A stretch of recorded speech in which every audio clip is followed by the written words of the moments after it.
আগামী ত্রয়োদশ জাতীয় সংসদ নির্বাচন 12ই ফেব্রুয়ারি অনুষ্ঠিত হতে যাচ্ছে। সেই নির্বাচনকে লক্ষ্য করে সুন্দর একটা কমিটি আপনারা উপহার দেবেন। এই কমিটিটা 9×2=18, প্রতিটা ওয়ার্ড থেকে 2 জন করে নেতৃবৃন্দ দিবেন, যার ওই গ্রামে গ্রহণযোগ্যতা আছে। আর 3 জন সুপার 3। যদি মনে করেন 2-1 জন বাড়ানোর প্রয়োজন আছে, আপনারা বাড়াতে পারেন। আর আপনাদের কাছে আহ্বান জানাতে চাচ্ছি যে কোনোভাবেই আপনাদের ভিতরে মনোহিংসা, প্রতিহিংসা, ধানের শীষের প্রতীকের প্রতি অবজ্ঞা করা, এইটা মেহরবানি করে করবেন না। আপনারা জানেন যে আমাদের আলমডাঙ্গা উপজেলায় দ্বিধা বিভক্ত ছিল শহীদুল কাওনাইন টিলু ভার্সেস শরীফুজ্জামান শরীফ, কিন্তু সেটা আজ থেকে 10 দিন পূর্বে আমাদের ঐক্য হয়ে গেছে। আজকে মঞ্চে দেখেন সবাই আমরা একটা জায়গায়, কি কারণে? ধানের শীষের জন্য। এই ধানের শীষ আগামী 12ই ফেব্রুয়ারি সব নেতৃবৃন্দ বলে আলমডাঙ্গা উপজেলার 15টা ইউনিয়নের মধ্যে এই বারাদি ইউনিয়ন একটা ক্রিম ইউনিয়ন। এই বারাদি ইউনিয়ন ধানের শীষের ইউনিয়ন, সেটা প্রমাণ করেছে আপনাদের উপস্থিতি দেখে। আমরা আশাবাদী যখন নির্বাচন প্রচারণা চলবে আমরা তখন আসব। শুধুমাত্র মায়েরা বোনেরা বাড়িতে থাকবে আর একদম ঝাঁকে ঝাঁকে বিএনপির সৈনিকরা আসবে। আমি কথা বাড়াতে চাচ্ছি না, আপনাদের সকলের সুস্বাস্থ্য কামনা করছি, দোয়া চাচ্ছি, নেতার জন্য দোয়া করবেন। আর শহীদ প্রেসিডেন্ট জিয়াউর রহমানের আজকে ত্রয়োদশ জাতীয় সংসদ নির্বাচনের পরিচালনা কমিটি 4 নং বারাদি ইউনিয়ন কর্তৃক আয়োজিত মত বিনিময় সভা। এই সভায় সভাপতিত্ব করছেন বারাদি ইউনিয়নের সভাপতি আসাদুজ্জামান বকুল এবং উপস্থিত আছেন আলমডাঙ্গা উপজেলার সাধারণ সম্পাদক, জিয়ালা ইউনিয়নের সাবেক চেয়ারম্যান মোহাম্মদ আমিনুল ইসলাম রোকন। আমাদের মাঝে উপস্থিত আছেন আলমডাঙ্গা উপজেলার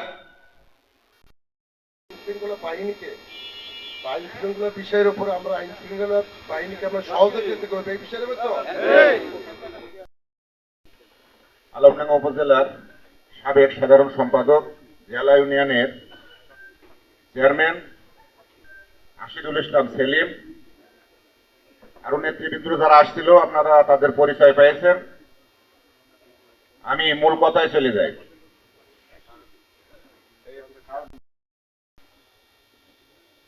মূলত আমরা এখানে একত্রে হয়েছি, আপনারা খুব সুন্দরভাবে মনোযোগ করে শুনবেন আমার কথাগুলা। আমরা শুধু একতা হয়েছি, আমরা আজকে মিলন মেলা একতা হয়েছি, সুন্দর কথা, কিন্তু এর মাঝখানে আরেকটা কথা থেকে যায়। কথাটা হচ্ছে আমাদের বিগত 20 বছর আগে আমরা যাদেরকে কান্দে পড়ে রাখছি, যাদেরকে আমরা লালন পালন করছি, তারা আজকে আমাদের বিদ্রোহী। বিদ্রোহী মানে কি জানেন? তারা আমাদের এন্টি পার্টি। আমাদেরকে সতর্ক হইতে হবে, তাদেরকে দেখাই দিতে হবে যে বিএনপি এখনো নষ্ট হয়ে যায়নি বাংলাদেশ থেকে। তারা মনে করছে যে আমরা পার হয়ে গেছি, 200 সিট নিয়ে তারা চলে গেছে অলরেডি সংসদ ভবনে।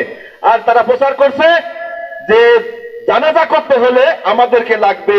আরে ভাই, আমরা অল্প একটু জানি রে ভাই। আর তারা মুসলমানই, তাই আমরাও দিই। তারা কোরআন জানেন, আমরাও জানি। তাদেরকে উচিত শিক্ষা দিতে হবে, সেটা আপনারা মনে রাখবেন। এই বলে আমার বক্তব্য শেষ করছি। খোদা হাফেজ।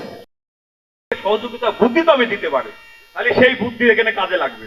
এই জন্য সবার মতামত নিয়ে, সবার সাথে কাজে কাজ মিলে আজকে আমাদের যে কমিটি হবে, এই কমিটিটা আমরা সবার মতামতের ভিত্তিতে আমরা কমিটি করব। আমি ভালো না লাগে, আমাকে যদি ভালো না লাগে, আমি যদি নির্বাচনের সামনে না গাতে পারি, তাহলে আমি পেছনে থাকলে সমস্যা কোথায়? যে ব্যক্তিকে সামনে দিয়ে যদি 200-500 লোক ম্যানেজ করতে পারি, 100 ভোট ম্যানেজ করতে পারি, আমরা আরো উৎসাহ দিয়ে তার সামনে আগাবো। সমস্যা আছে? পুরো আমাকে সমস্যা আছে? তাহলে আমাদের এখন দরকার ভোট। যে গ্রামে, যে ওয়ার্ডে যাদের দ্বারাই ভোট হবে, যাদের দিয়ে ভোট হবে, তাদের আমরা এখন সামনে আগাবো এবং সামনে নিয়ে আসবো, তাই তো নাকি? না, দেখা যাচ্ছে যাকে দ্বারা ভোট হবে না তাকে আমরা সামনে নিয়ে আসলে হবে? তাহলে আমাদের চ্যালেঞ্জ থাকতে হবে প্রত্যেকটা ওয়ার্ড থেকে ব্যাপক ভোটে আমরা এই ধানের শীষকে জয়লাভ করতে পারি। তার জন্য কি পালাম আর কি পালাম না এটা আমাকে দেখার বিষয় না, আমাকে দেখার বিষয় যদি আমরা নেতা, আমরা ধানের শীষ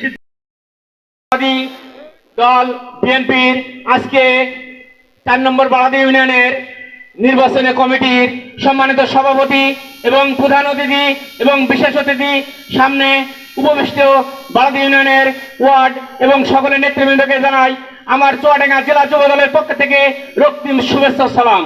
আসসালামু আলাইকুম। আমরা দীর্ঘ 17টা বছর একটি জায়গায় আমরা হতে পারিনি, আজকে আমরা হয়েছি মিলন মেলা। এই মিলন মেলায় আমরা হয়েছি আগামী নির্বাচন, এই নির্বাচন কিভাবে হবে সেই উপলক্ষে আমরা এক জায়গায় বসেছি। ইউনিয়ন কমিটি হবে, ওয়ার্ড কমিটি হবে, এই উপলক্ষে আজকে আমরা এক জায়গায় হয়েছি। আমি সর্বশেষে একটি কথাই বলতে আসছি যে আজকে আমরা মিলন মেলা করেছি, এই ভিসাটা কয়দিনকার ভিসা এইটা আমাদের জানতে হবে। এইটা কি 12 তারিখের ভিসা না 13 তারিখে যাই ভিসাটা থাকবে? কারণ আমরা যদি বিএনপি করি, বিএনপির যদি আদর্শ আমাদের থাকে, আমাদের 13 তারিখ পর থেকে এই ভিসাটা থাকবে। আর যদি না থাকে, এই দুদু গ্রুপের লোক, এই অমক গ্রুপের লোক, এই ভাষাটা আমরা দেখতে চাই না। কারণ আমরা শহীদ প্রেসিডেন্ট জিয়াউর রহমানের আদর্শে রাজনীতি করি, ভাইয়ের আদর্শ, খালুর আদর্শে রাজনীতি করি না। খুব কষ্টের সাথে 17টা বছর খুব কষ্টের সাথে জীবন যাপন করে এই জায়গায় আজকে হয়েছি। অনেক লোক অনেক ছাত্র এই ছাতা ছায়ায় লুকাইছে, আমরা লুকাই নেই। সবাইকে ধন্যবাদ জানিয়ে আমার বক্তব্য